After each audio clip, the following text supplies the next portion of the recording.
Revision everything में एक बार फिर से आप लोगों का बहुत बहुत स्वागत है। तो कैसे हैं आप लोग? आई होप आप सब बहुत ही अच्छे होंगे।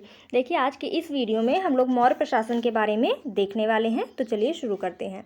प्रशासन के बारे में जानने से पहले हम लोग इनके चारों तरफ की सीमाओं के बारे में जान लेते हैं। तो मौर्य काल जो था उसकी पूर्वी सीमा पाटलिपुत्र, पश्चिमी सीमा उज्जैन, उत्तरी सीमा तक्षशिला और दक्षिणी सीमा स्वर्णगिरी तक फैली हुई थी। ध्यान दें, ये सभी राजधानियां हैं, ठीक है। और उसके अलावा केंद्र में राजा हुआ करता था, फिर कार्यपालिका, विधायिका और न्यायपालिका यहाँ पर होती थी।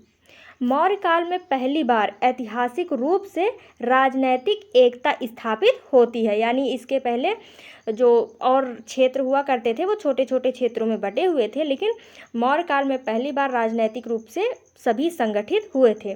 शासन का केंद्रीयकरण था तथा केंद्र में राजा था और यह राजा निरंकुश नहीं था, ठीक है, इसको भी ध्यान दीजिएगा। और अगर मौर्य प्रशासन की बात करें तो ये दो भागों में बटा हुआ था, एक था मंत्रिण, दूसरा था मंत्री परिषद। जो चाणक्य थे उन्होंने प्रशासन के दो पहिए इन दोनों को बताया हुआ है, पहला पहिया मंत्रिण और दूसरा मंत्री परिषद, ठीक है। जो मंत्रिण होते थे उनका जो वेतन था वो 48,000 पर्ण होता था और जो मंत्री परिषद होता था उसका जो वेतन था वो 12,000 पर्ण हुआ करता था। इन दोनों के जो मंत्री होते थे उनको अमात्य बोला जाता था। मंत्रिण की बात करें तो इनमें कुल 4 सदस्य होते थे। कौन कौन से? तो पुरोहित, सेनापति, युवराज और सन्निधाता, ठीक है। फिर उसके बाद आगे है अर्थशास्त्र में उच्च अधिकारियों का एक वर्ग है जिसे तीर्थ कहा गया। अर्थशास्त्र में 18 तीर्थों का उल्लेख किया गया है। 18 तीर्थ यानी 18 अधिकारी। और वे 18 अधिकारी कौन कौन से तो हैं? तो पुरोहित यानी जो पूजा पाठ सारे धार्मिक कार्य करवाता था, युवराज जो कि उत्तराधिकारी होता था यानी अगला राजा यही बनेगा, सेनापति यानी कि सेना प्रमुख, फिर उसके बाद है सन्निधाता जो कि राजस्व इकट्ठा करता था और उसकी मतलब मेनली इसका काम होता था जो राजस्व है उसको कोषागार में जब वो पहुंच जाए तो उसका देखभाल करना। फिर है प्रदेष्टा जो कि फौजदारी मामलों का न्यायाधीश होता था। फौजदारी यानी कहीं पे मारपीट वगैरह अगर कहीं पे हो गई ये उसको देखता था। फिर है नायक, ये युद्ध भूमि में सेना का नेतृत्व करता था, ठीक है। फिर है कर्मांतिक, ये कारखानों का मुखिया हुआ करता था। फिर है व्यवहारिक, ये दीवानी मामलों का न्यायाधीश होता था, ठीक है। फिर है दुर्गपाल, ये किले का रक्षक होता था।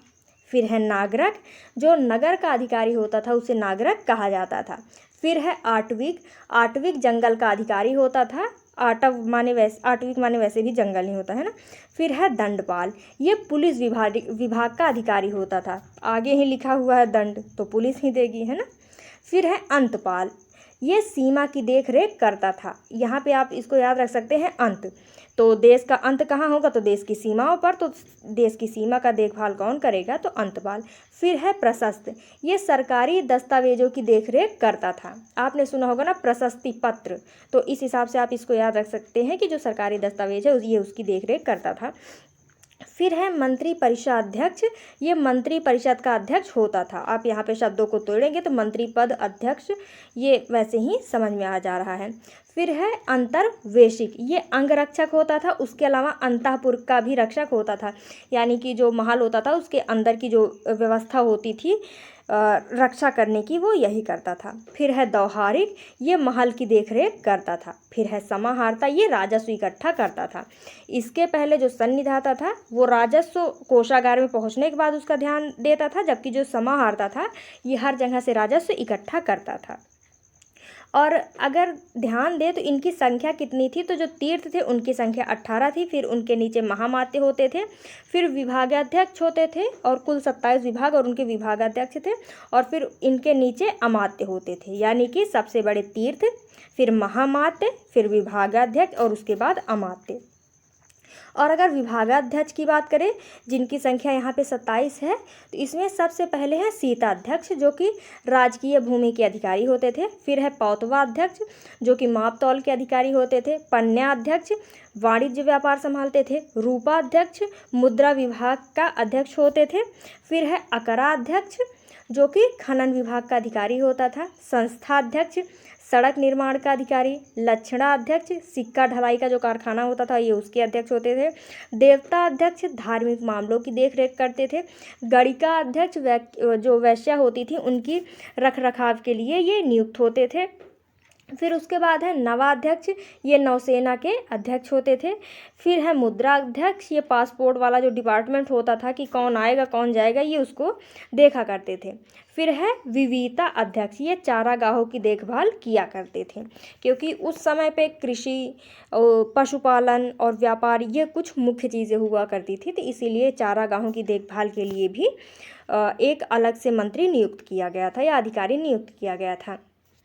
यूनानी स्रोतों की माने तो जो विभागाध्यक्ष होते थे उन्हें मजिस्ट्रेट माना जाता था। जो वर्तमान मजिस्ट्रेट हैं वो उस टाइम पे विभागाध्यक्ष हुआ करते थे। और यूनानी स्रोत में मेगास्थनीज के अनुसार जो जिले का अधिकारी होता था उसको एस्ट्रोनोमोई बोला जाता था, और सड़क विभाग का जो अधिकारी होता था उसको एग्रोनोमोई बोला जाता था। तो ये था मौर्यकालीन प्रशासन के महत्वपूर्ण अधिकारी। तो आई होप कि आपको ये आपके एग्ज़ाम में हेल्प करेंगे। मिलते हैं नेक्स्ट वीडियो में। Thank you.